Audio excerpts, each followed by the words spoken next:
우리는 작년부터 계속해서 사도행전의 내용들을 순서에 따라서 살펴보고 있습니다.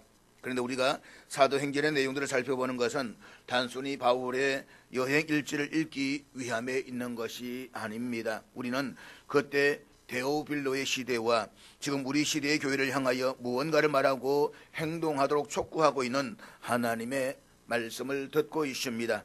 특별히 사도행전의 저자인 누가는 우리들에게 말하고 있는 것은 복음이 전하여질 때에 그 복음을 받아들임으로써 기쁨이 있는가 하면 복음을 거절하고 위협하는 사람들로 인해서 고통도 있다는 사실을 말해주고 있습니다. 그리고 이렇게 되는 것이 복음의 활동입니다. 지금도 이러한 현상은 똑같이 일어나고 있습니다. 그러므로 우리는 복음을 전함에 있어서 행복한 기도, 기대, 아니 환상적인 기대만을 가져서는 안 됩니다. 우리가 복음을 전할 때에 그것을 믿음으로 받아들이는 사람으로 인해서 기쁨이 있는가 하면 복음을 강하게 거부하면서 위협하는 사람으로 인해서 고통과 아픔도 있습니다. 바울은 이러한 현상을 하나님의 선택에 의한 예정으로 자신의 신학을 발전시켰습니다. 영생을 주시기로 작정된 자는 다 믿더라.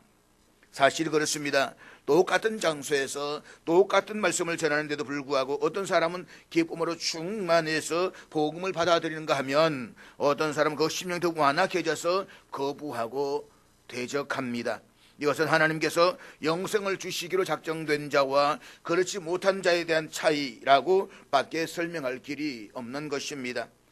따라서 선포되어지는 말씀이 내 마음에 기쁨으로 받아들여지고 있다고 한다면 하나님께서 영생을 주시기로 작정된 자임을 믿으시고 기뻐하시기를 바랍니다. 그리고 우리는 늘 말씀을 기쁘게 받아들일 수 있는 이 옥도와 같은 마음을 가질 수 있도록 기도하시기를 주의 이름으로 축복합니다. 우리는 앞에 13장에서 바울로부터 영원히 썩음을 당하지 아니하시는 예수 그리스도의 복음을 전해드렸던 이방인들이 기쁨으로 그 복음을 받아들이고 개종하는 반면에 시기심이 가득했던 유대인들은 경건한 교회부인들과 그 도시의 유력한 자들을 선동하여서 바울 일행을 핍박하고 쫓아버렸다는 사실을 살펴보았습니다.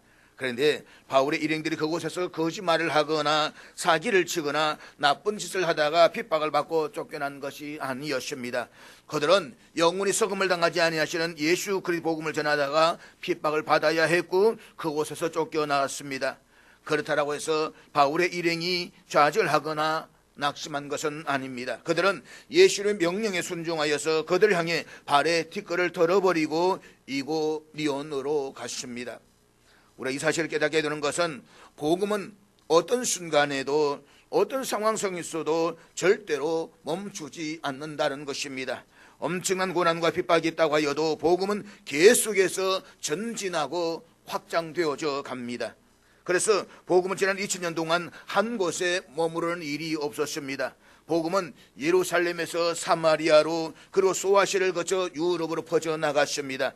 그 복음은 계속해서 유럽을 거쳐 영국으로 그리고 영국 청교도들을 통해서 미국으로 또 미국을 거쳐서 우리 한국 땅에도 이르게 되었습니다. 그러므로 우리는 사도행전에 기록된 바울의 선교 여정을 통해서 핍박과 고난을 당하는 모습에서 그들의 고난과 슬픔을 볼 것이 아니라 땅 끝까지 계속 전진하고 있는 복음의 역사를 보아야만 합니다. 나아가 오늘의 우리가 이 그런 복음의 역사에서 어떻게 동참할 것인가를 생각하고 결단할 수 있어야만 합니다. 이것이 사도행전에서 누가가 우리들에게 계속해서 전하고자 하는 메시지입니다. 우리는 13장에서 구브로스메스 배를 타고 밤빌리아 버가를 찾아갔던 바울의 일행이 왜 에서 찾아간 대도시 버가를 그냥 지나쳐서 위험한 험산 줄령의 타우루스 산맥을 넘어 고원지대에 위치한 비시리아 안디옥으로 갔었는지를 살펴보았습니다. 그리고 그곳에서 최소한 수개월 이상 머물며 복음을 전하는 과정에서 어떤 일이 일어났었는지 그리고 유대인들에 의해서 핍박을 받고 그곳에서 쫓겨나야만 했던 일들에 대해서 상세하게 살펴보았습니다. 결국 비시디아 안디옥에서 쫓겨난 바울의 일행은 우리가 앞에 지도에서 볼 수가 있듯이 이고니온으로 가게 되는데 오늘 보면 그곳에서 사역을 소개하고 있습니다. 비시디 안디옥에서 동남쪽으로 약 140km 떨어져 있는 이고니온에 이르기 위해서는 30여 개의 산을 넘어가야만 합니다. 140km 그러면 여기서 아마 외관쯤 정도라고 보면 되지 않겠는가 생각이 됩니다. 당시 로마 제국이 산속에 아무리 길을 잘 닦아두었다라고 한들 2000년 전에 험한 그 산길을 단지 걸어서 간다라고 하는 것은 여간 힘든 일이 아니었을 것입니다. 그럼에도 바울과 바나바가 그 험한 산길을 걸어간 이유는 간단했습니다. 그것은 앞의 지도에서 볼 수가 있듯이 이고니온이 비시디아 안디옥에서 찾아갈 수 있는 가장 가까운 성읍이었기 때문입니다. 2000년 전 바울과 바나바가 험한 길을 걷고 또 걸어서 찾아가던 이고니온은 오늘날 이슬람 땅이 된 튀르키에 속한 코니아 혹은 콘냐라고 불리워지고 있습니다. 2000년 전 바울이 이고니온을 찾아갔을 때 그곳은 당시 로마 제국의 황제 클라우디우스가 클라디우스의 황제의 이고니온이라고 부를 정도로 이 도시를 아주 중요하게 여겼습니다. 소아시아 반도의 교통 중심지로서 군사적 중요성 면에서 비시디아 안디옥보다 훨씬 더 중요한 도시였기 때문입니다. 로마 황제가 직접 중요하게 여기고 챙길 정도의 도시였다라고 한다면 2000년 전 그 도시에는 거대한 로마 황제의 신상을 비롯해서 로마 제국의 위용을 자랑하는 웅장한 건축물들이 얼마나 많았겠습니까? 그렇지만 오늘 이고니온은 2000년 전 바울이 찾아갔을 때에 그 웅장하게 버티고 있던 로마 제국의 건축물 가운데 남아있는 것은 하나도 없다고 합니다. 이런 사실 오늘 우리에게 보여주고 있는 교훈은 분명합니다. 그것은 눈에 보이는 것만을 인생의 목적으로 삼으면 그 결과는 반드시 폐허와 흠으로 끝난다는 것입니다. 해 아래에 영원히 속임을 당하지 않는 것은 하나도 없습니다. 오직 예수 그리스도만이 영원히 썩음을 당하지 않습니다. 그렇기 때문에 사도 바울은 믿음의 성도를 향해서 강력하게 권면합니다. 위의 것을 생각하고 땅의 것을 생각하지 말라. 여기서 위의 것을 생각하라는 말은 위에 계신 예수 그리스도에게 자신의 마음을 향하게 하라는 말입니다. 한마디로 예수 그리스도와 온전히 연합하라는 것입니다. 예수 그리스도와 연합한 성도들은 생각과 행동, 의지가 낱낱이 예수 그리스도를 향해 있지 않으면 안 됩니다. 성도가 예수 그리스도를 간절히 사모하고 바라보면 그의 심령에 예수 그리스도의 충만이 자리를 잡게 됩니다. 따라서 그리스도인들은 예수 그리스도 안에서 보이지 않는 영원한 것을 인생의 목적으로 삼고 살아가는 사람들입니다. 또한 그렇게 살아야만 합니다. 그렇게 할 때에 세상의 폐허와 허물을 뛰어넘을 수가 있습니다. 우리 모두가 그렇게 살아갈 수 있기를 주의 이름으로 축복합니다. 오늘의 본문은 이고니온에서 된 선교 활동과 그 결과를 간단하게 기록하고 있습니다. 7절밖에 안 되는 짧은 내용이지만 아주 대표적이고 상징적인 내용을 담고 있습니다. 그러니까 사도행전의 저자인 누가가 본문을 통해서 말하고자 하는 것은 바울은 어디에 가나 이렇게 일했고 어디에 가나 이런 결실을 보았다는 것입니다. 그러므로 본문은 바울의 전도 여행 전체를 대변하고 있는 상징하는 그런 의미를 담고 있습니다. 즉 바울의 전도여행 전체를 한눈에 볼 수 있는 내용이라고 말할 수가 있는 것입니다. 그렇다면 오늘 본문이 말해주고 있는 바울의 전도 여정은 어떠했습니까? 첫째로 바울은 어디를 가든지 먼저 성령이 충만해서 복음을 전했습니다. 그렇습니다. 바울은 어디를 가든지 항상 성령이 충만해서 복음을 전했습니다. 비시디 안디옥에서 큰 핍박을 만났을 때에 그는 예수님께서 하신 말씀대로 발의 티끌을 털어버리면서 이고니온으로 갑니다.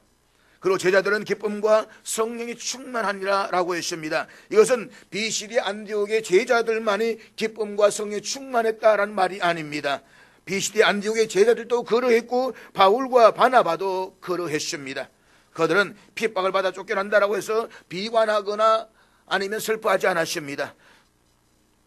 성공이냐 실패냐의 의심도 없었습니다. 기쁜 마음으로 성령이 충만한 가운데서 이곳으로 가서 그곳에서 복음을 전하게 됩니다. 다시 말하면 바울이 어디를 가든지 주님의 인도함을 받아서 항상 성령의 충만함 가운데서 복음을 전했다는 것입니다. 이것이 아주 중요합니다. 성도는 무엇보다도 충만히 가슴이 가득 차 있는 것이 있어야만 합니다. 인생에서 충만이라고 하는 것은 참으로 중요합니다. 마음도 생각도 뜻도 넘치게 가득해서 일을 해야만 합니다. 할 수 없이 억지로 부득이해서 반시반이 하면서 안 할 수도 없고 할 수도 없고 해서 하는 것이어서는 안 된다는 것입니다. 교회 출석하는 그렇습니다. 예배 시간 1시간 왔다가 하는데도 충만한 마음으로 오는 분이 있는가 하면 그렇지 못한 분도 있습니다. 가만히 보면 꼭 시간이 지난 다음에야 오는 사람이 있습니다만 이런 사람 늘 사실 그렇습니다. 특별한 사정이 있어서가 아니라 항상 그런 것 같습니다. 가득한 마음이 아니어서 그렇습니다. 그러니 예배를 드려도 온전한 마음으로 드리지를 못하고 1시간 내내 마음이 콩밭에 가 있는 것입니다. 물론 인간사가 다 그렇습니다. 특별히 하나님의 이름 더욱 그렇습니다. 언제나 가득한 마음으로 일을 감당해야만 합니다. 전도도 그렇습니다. 충만한 마음을 하지 않으면 결국 소용이 없습니다. 그런 전도는 해보아야 전도하는 사람도 피곤하고 전도받는 사람도 피곤한 것입니다.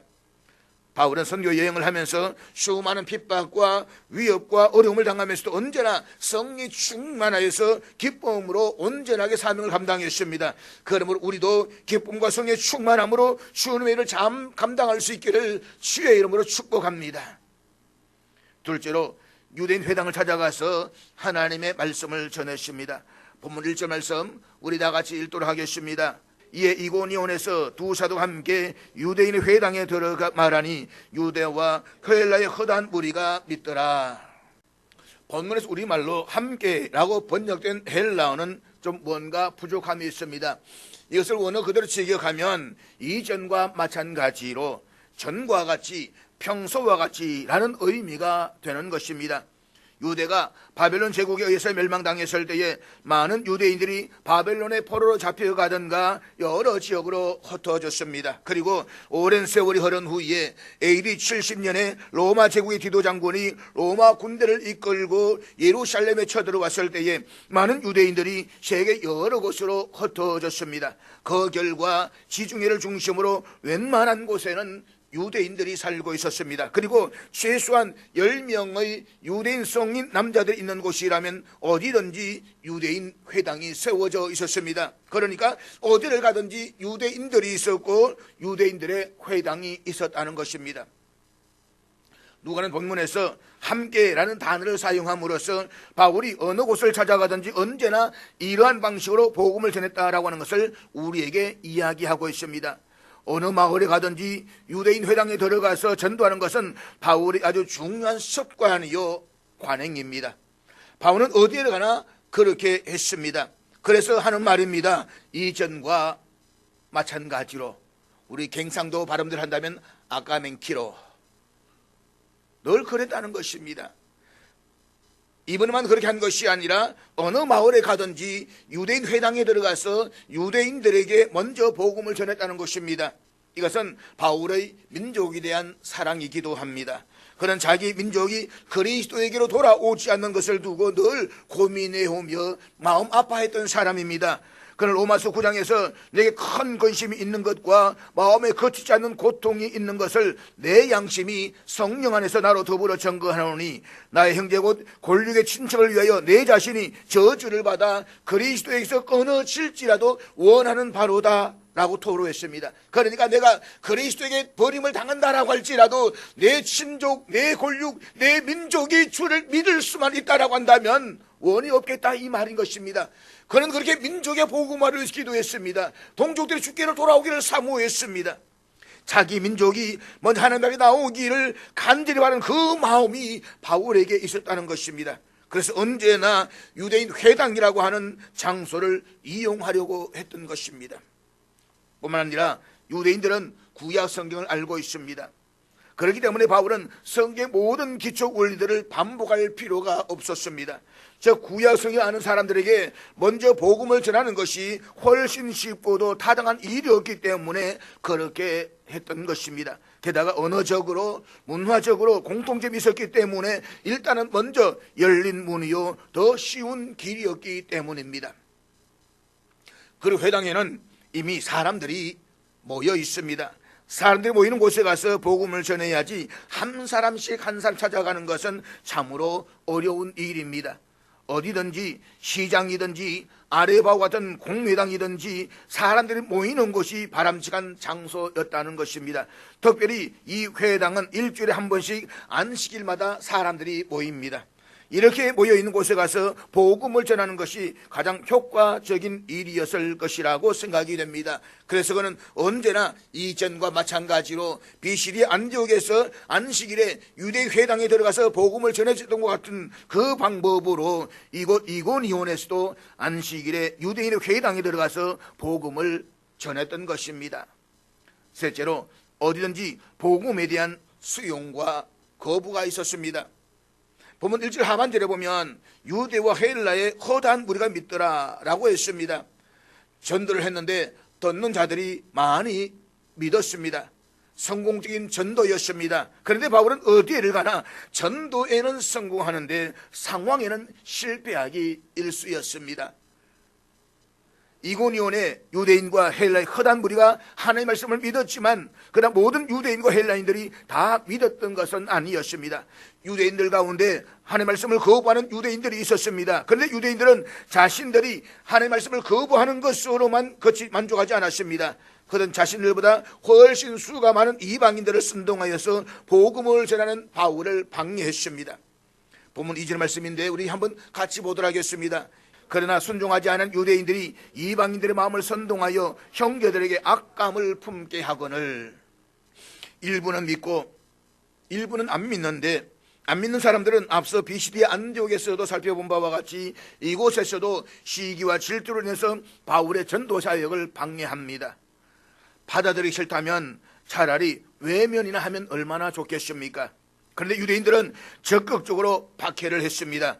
자기들 힘만으로 하는 것도 부족하게 해서 이방인들의 유력자들을 선동했습니다. 이들의 핍박이 아주 적극적입니다. 자기네가 안 믿고 복음에 순종하지 않을 뿐만 아니라 바울로부터 복음을 전해받고 영접한 이고니온의 그리스도를 대해서조차도 악감정을 품게 만들었다는 것입니다. 본문 4절 말씀 다시 한번 보도록 하겠습니다. 그 시인의 무리가 나뉘어 유대인들을 따르는 자도 있고 두 사도를 따르는 자도 있는지라. 둘로 나뉘어지더라는 것입니다. 여기에 복음의 심판성이 있습니다. 예나 오늘이나 그렇습니다. 똑같은 장소에서 똑같은 하나님의 말씀을 들어도 듣고 회개하고 은혜를 받는 사람이 있는가 하면 끝내 은혜를 못 받는 사람이 있습니다. 보십시오. 이고니온에서 이렇게 능력이 나타나고 이적과 표적이 나타나는 위대한 역사가 있는데도 불구하고 일부는 믿고 일부는 믿지 않았습니다. 사람들이 두 배로 딱 나뉘고 보니까 저 사람 믿으니까 나는 안 믿는다라고 하는 사람도 있을 것입니다. 서로 배타적으로 나오니까 이제는 믿을래야 믿을 수가 없습니다. 두 대로 딱 나뉘어서 서로 갈라지니까 말입니다. 온성이 둘로 나뉘어지면서 결국은 핍박하는 사람들은 더 열심히 바울을 핍박할 수밖에 없습니다. 또 핍박을 받는 예수 믿는 사람들은 더 열심히 믿게 되는 것입니다. 극과 극으로 나누어지는 상황을 간단하게 오늘 본문이 우리에게 말해주고 있는 것입니다. 참으로 유감스럽게도 똑같은 자리에서 똑같은 은혜의 말씀을 듣고 똑같은 시험을 했는데도 불구하고 한 사람은 믿고 한 사람은 안 믿는 것, 이것이 현실입니다. 바울은 이 같은 현상을 비시디 안디옥에서 경험하면서 이렇게 말했습니다. 영생을 주시기로 작정된 자는 다 믿더라. 그런데 본문을 보면 영생을 얻기에 합당하지 않은 이들은 순환과 방법을 가리지 않고 박해를 했습니다. 이것은 비시디 안디옥에서도 그랬습니다. 우리는 비시디 안디옥에서 있었던 일들을 잘 알고 있습니다. 바울을 시기한 유대교 지도자들이 바울을 반박하고 비방했습니다. 그것도 모자라서 그들은 비시디 안디옥의 경건한 귀부인들과 그 도시의 유력한 자들을 선동해서 바울과 바나바를 박해했고 또 마침내는 두 사람을 아예 그곳에서 쫓아내버리고 말았습니다. 그런데 그와 똑같은 일이 이곳 이고니온에서도 반복되고 있다는 것입니다. 복음을 거부한 유대인들이 교묘한 말로 이방인들을 선동해서 바울과 바나바를 배척하게 만들었습니다. 그런데 거기에서 그친 것이 아닙니다. 그들로부터 선동을 한 이방인들은 까닭 없이 바울과 또 바울로부터 복음을 영접한 이고니온 그리스도인들에 대해서 적의와 악한 감정을 품는 어리석은 행동을 하게 만들었습니다. 심지어 5절은 이렇게 말씀하고 있는데 우리 같이 보도록 하겠습니다. 이방인과 유대인과 그 관리들이 두 사도를 모욕하며 돌로 치려고 달려더니, 본문에 보면 이방인과 유대인과 그 관리들이라고 해서 바울과 바나바를 박해하기 위한 시도가 매우 조직적으로 진행되었다는 것을 보여주고 있습니다. 분명히 장소도 바뀌었고 사람도 바뀌었습니다. 그런데 BCD의 안독에서 일어났던 그 일이 판에 박은 듯이 이곳 이고니온에서 그대로 반복되고 있습니다. 그리고 이후에도 자신들의 사익을 위해서 사람을 선동해서 바울을 대적하는 일은 계속 반복되고 있는 것입니다. 그런데 이러한 일은 오늘날이라고 해서 결코 예외가 아닙니다. 성경 이야기는 2000년 전에도 인간의 삶 속에서 고스란히 반복되었고 지금 이 시간에도 이 시대의 역사 속에서 그대로 반복되고 있습니다. 중상모략에서 사람을 선동하는 이러한 악한 일은 우리 주님이 오시는 그날까지 앞으로도 계속 반복될 것입니다. 왜냐하면 이러한 행위는 타락한 인간의 본성이기 때문인 것입니다. 자신의 이익을 위해서 없는 가짜의 뉴스를 만들고 사람을 선동하고 흥분하게 만들고 모든 것을 엎어버리려고 하는 것, 그것이 바로 인간 안에 내재된 죄성이기 때문이다 라고 하는 것입니다. 우리가 이 사실을 깨달아야 하는 것은 하나님이 일하시는 곳에는 어디든지 사탄이 그 일에 대응하려고 한다는 사실입니다. 따라서 마귀가 왕노릇한 이 세상에서 전도사에게 방해 없이 진행되는 경우는 거의 없습니다. 사탄과 마귀는 분열을 일으키기 위해서 어떤 종류의 거짓말이나 중상모략도 사용할 것입니다. 그리고 자신의 뜻을 실현하기 위해서 사람들을 이용할 것입니다. 그러므로 우리는 사탄과 마귀가 사용하는 도가 되지 않기 위해서 항상 말씀과 기도로 깨어 있으시기를 주의 이름으로 축복합니다. 어두운 영에게 이용당하면 안 됩니다. 악한 영에 끌려가면 안 되는 것입니다. 그러기 위해서는 말씀을 읽어야 되고 또 그러기 위해서는 날마다 기도해야 되는 것입니다. 넷째로, 그럼에도 불구하고 담대하게 복음을 전했습니다.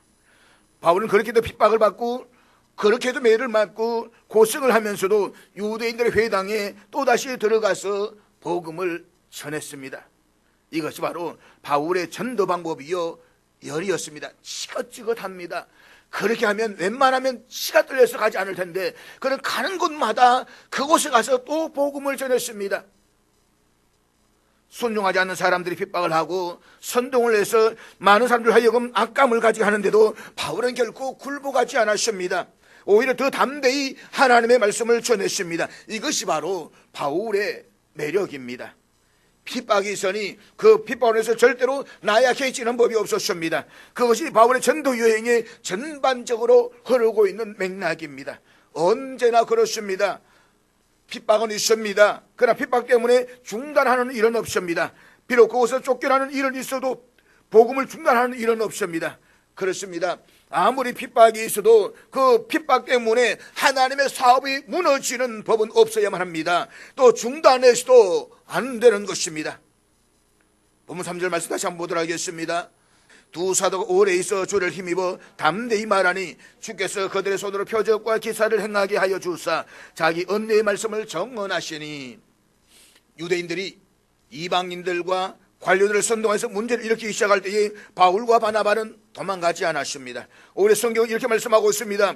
두 사도가 오래 있어 주를 힘입어 담대히 말하니, 그렇습니다. 바울과 바나바는 이고니온에 오래 있으면서 유대인의 선동과 박해에 위축되거나 침묵한 것이 아니라 오히려 주를 힘입어 담대히 말했다라고 했습니다. 다시 말해서 바울과 바나바는 오직 주를 위해서 주의 복음만을 담대히 전했다는 것입니다. 그렇다면 그들 이와 같은 담력이 어디로부터 왔느냐 하는 것입니다. 그 용기가 어디에 근거하는 것이냐, 여기서 우리는 깊이 생각해야만 합니다.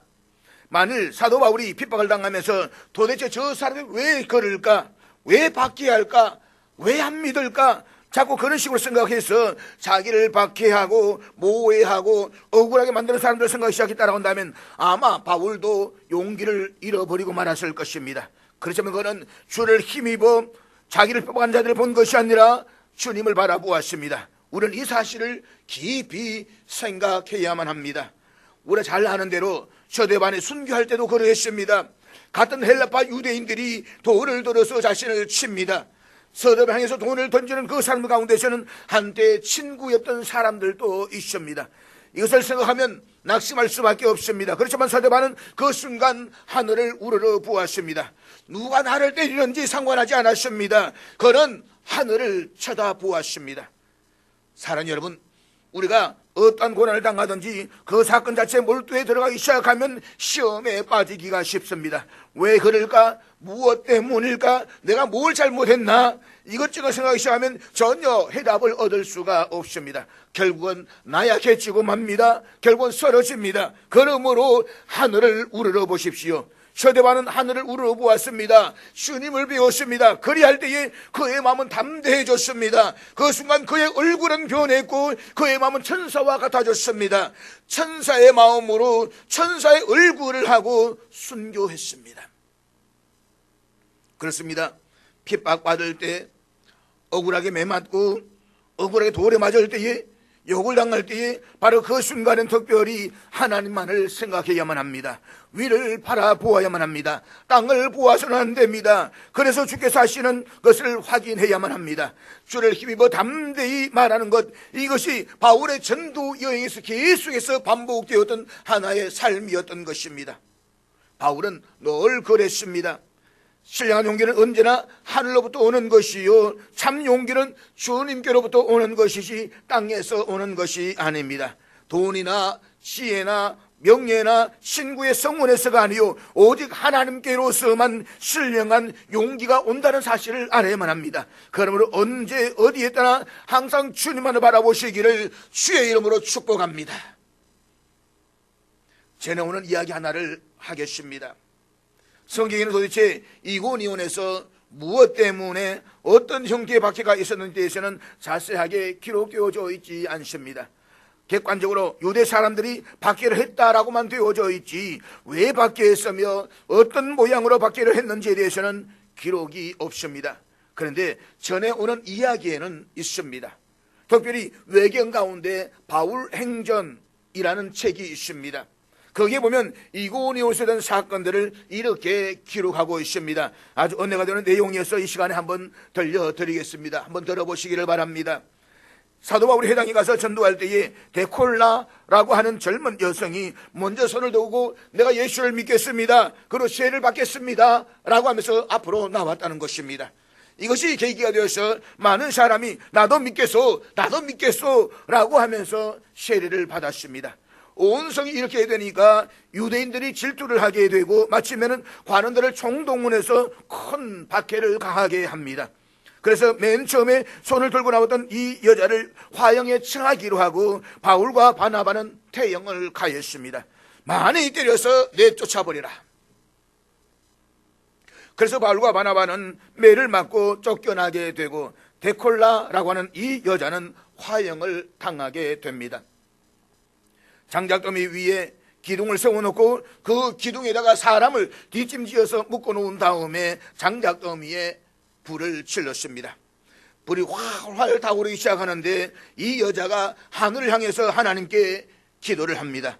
그렇듯 장렬하게 순교하려고 하는 그 순간에 갑자기 하늘에서 비가 확 쏟아졌습니다. 불이 꺼졌습니다. 때문에 그 여자는 풀려났습니다. 이후에 그 여자는 남장을 한 채 멀리 가 있는 사도 바울을 따라갔습니다.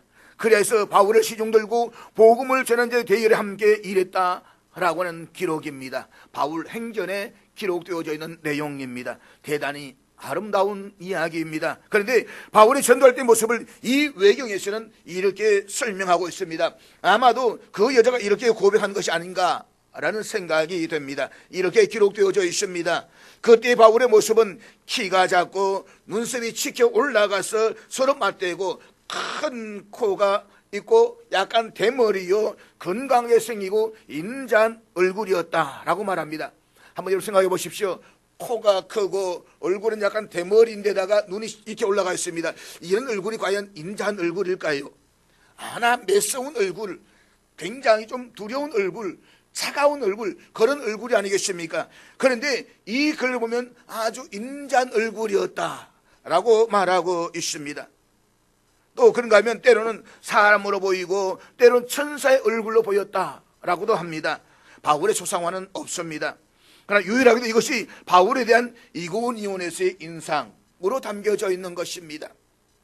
바울과 바나바는 비시디 안디옥에서 엄청난 박해를 받고 떠나서 이고니온으로 왔습니다. 그런데 그들은 이제 똑같은 방식으로 이고니온을 떠나야만 했습니다. 그런데 그들은 그런 가운데서도 이방인과 유대인과 그 관리들 활수에서 모여가며 돌로 치려고 달려들 때에 바울과 바나바는 지도에서 보듯이 루스드라와 더베 일대로 도망을 갑니다.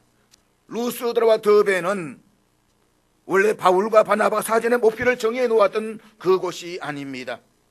이고니온에서 갖은 박해가 있음에도 불구하고 그들은 그곳을 오랫동안 머물렀습니다. 그러다가 도망을 나왔다는 것은 극심한 박해 상황에서 더 이상 버틸 수가 없어서 간신히 몸만 빠져나왔음을 보여주고 있습니다.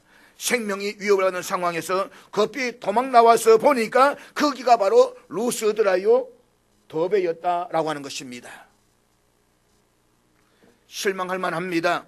한탄할 만합니다. 그렇지만 바울과 바나바는 그렇게 하지 않았습니다. 본문 7절 말씀인데 우리 같이 보도록 하겠습니다. 거기서 복음을 전하니라. 우리 다시 한번 크게 읽겠습니다. 시작. 거기서 복음을 전하니라. 바울은 도망가면서도 거기에서도 복음을 전했습니다. 자신의 도망을 쳐온 그곳에서 이전과 마찬가지로 복음을 전했습니다. 바울이 바로 이런 사람입니다. 비시디 안디옥에서 복음을 전하다가 핍박을 당하니까 이고니온으로 왔고, 이고니온에서 성공하고 또다시 핍박을 당하니까 이번에는 루스드라로 갑니다. 그렇게 도망가는 길에서도 그는 이전과 마찬가지로 거의 조건 반사적으로 복음을 전했다는 것입니다. 바울은 엄청난 핍박과 가전 방해에도 불구하고 하나님께서 문을 열어주시는 곳이라면 어디든지 영원히 석음을 당하지 않으시는 예수 그리스도의 복음을 나누는 일을 기꺼이 감당했다는 것입니다. 무엇보다 우리는 바울이 루스드라에 가게 된 것이 하나님의 섭리였음을 깨닫게 됩니다. 다음 주일에 우리 살펴보겠지만 바울이 루스드라에 찾아감으로 인해서 그곳에서 선천성 장애인으로 살던 사람이 치유되는 역사가 일어났습니다. 그뿐만이 아닙니다. 바울이 루스드라를 찾아갔기 때문에 후에 바울의 영적 아들이 되어서 바울의 노년에 큰 힘이 되어 주었던 디모데를 만날 수가 있었습니다. 바울의 삶은 끊임없는 박해와 모함과 살해 위협 속에서 몇 번이나 그의 인생길은 자신의 계획과는 다른 길로 전개되었습니다. 사실 그가 다메섹에서 주를 만나는 사건도 자신의 계획이 아니었습니다. 자신의 계획은 다메섹에 가서 예수 믿는 사람을 잡아서 끌어와서 그들을 감옥에 가두고 그는 유대교의 지도자로서 떵떵거리는 삶이 본인의 계획이었을 것입니다. 모든 것이 자신의 계획과는 전혀 상관없는 다른 일로 벌어졌습니다. 그렇지만 바울을 고통스럽게 만들 것 같았던 그 모든 길은 하나님의 신비로운 섭리가 이루어지는 과정이었습니다. 바로 이 모든 것이 자신을 향한 하나님의 은혜임을 깨달았습니다. 그래서 후에 고린도전서 15장 10절을 해서 이렇게 고백하고 있는데 우리 다 같이 읽도록 하겠습니다. 그러나 내가 나 된 것은 하나님의 은혜로 된 것이니 내게 주신 그의 은혜가 헛되지 아니하여 내가 모든 사도보다 더 많이 수고하였으나 내가 한 것이 아니요 오직 나와 함께 하신 하나님의 은혜로라. 오늘 본문 3절 후반부에서도 이렇게 말씀하고 있습니다. 자기 은혜의 말씀을 정언하시니, 자기 은혜라는 말을 조금 어이어가면 내게 주신 은혜입니다. 은혜도 여러 가지요. 그 중에서도 큰 은혜가 있을 것입니다. 그러나 내가 받은 은혜가 따로 있습니다. 적어도 개인적으로는 은혜에 대해서는 간증할 수가 있어야만 합니다. 내게 주신 하나님의 은혜가 있습니다. 나만이 받은 은혜가 있습니다. 여러분도 각자 경험했을 것입니다. 내게 주신 은혜, 단적으로 말하자면 이 은혜는 아마도 내가 다메섹으로 가다가 예수님을 만났는데 샤울아 샤울하고 불렀다. 그것이 나에게 주신 은혜다. 여기에서부터 비롯되었을 것입니다. 사실 바울이 이 다메섹 경험은 바울 신학 전체를 흐르고 있습니다. 아마 바울은 가는 곳마다 이 말을 전했을 것입니다. 나도 여러분 예수를 반대했습니다. 예수 믿는 사람은 핍박했습니다. 그들을 잡아주려고 별의별 짓을 다 했습니다. 그런데 다메섹으로 가다가 부활하신 주님이 나를 찾아오셨습니다. 내게 말씀하셨습니다. 사울아, 사울아, 너는 이방인을 위한 나의 거룩이다라고 말씀하셨습니다. 내게 준 그 은혜가 있습니다. 그러니 내가 이 일을 하지 않을 수가 있겠습니까? 수많은 어려움과 위협과 강물의 위협이 있다고 할지라도 그리스도 사랑이 나를 끊을 수가 없습니다. 나는 복음을 전해야만 합니다. 이것이 바로 바울의 신앙인 겁니다. 다른 사람은 모릅니다. 하나도 그만입니다. 믿거나 말거나 바울은 특별합니다. 바울 자신에게는 엄청난 경험인 것입니다. 내게 주신 은혜. 그래서 바울은 내가 깨달은 십자가, 내가 깨달은 율법과 은혜의 관계, 내가 받은 복음, 내가 이해하던 진리, 이것을 생각하고 있는 것입니다. 그것이 넘쳐서 그는 이 은혜를 전하고 있는 것입니다. 그리고 이 은혜가 있었기 때문에 수많은 어려움과 고난과 생명의 위험 가운데서도 담대히 복음을 전할 수가 있었던 것입니다. 사랑하는 여러분, 바울은 하나님의 섭리의 도구로 쓰임받는 것보다 더 영광된 삶이 있을 수 없다는 것을 확실하게 알고 있었습니다. 그렇기 때문에 때로 하나님의 말씀을 전한다는 이유로 모함을 당하고 또 시련과 핍박을 받아도 결코 좌절하거나 그 길을 두려워하지 않았습니다. 그는 그 길 위에 자신의 이성과 판단으로 상상할 수도 없는 하나님의 선하신 뜻이 이루어지게 됨을 알았습니다. 그리고 그것이 자신에 주어진 하나님의 은혜임을 깨달았습니다. 그렇습니다. 신실하게 하나님의 말씀을 쫓는다는 이유만으로 시련을 겪고 불이익을 당하거나 어려움을 당할 때에, 그래서 자신의 인생길이 자기 뜻과는 정반대 방향으로 전개될 때에 결코 좌절하거나 그 길을 두려워하지 마십시오.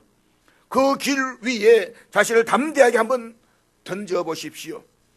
하나님의 말씀을 쫓아 걸어가는 우리의 삶을 통해서 하나님께서는 그 길 위에서 반드시 누군가의 삶을 새롭게 하실 것입니다. 그러므로 내게 주신 하나님의 은혜를 늘 기억하면서 하나님의 말씀에 우리의 삶을 던짐으로써 우리의 삶을 통해서 이 시대를 새롭게 하시는 하나님의 역사에 귀하게 쓰임받는 저와 될 수 있기를 주의 이름으로 축복합니다.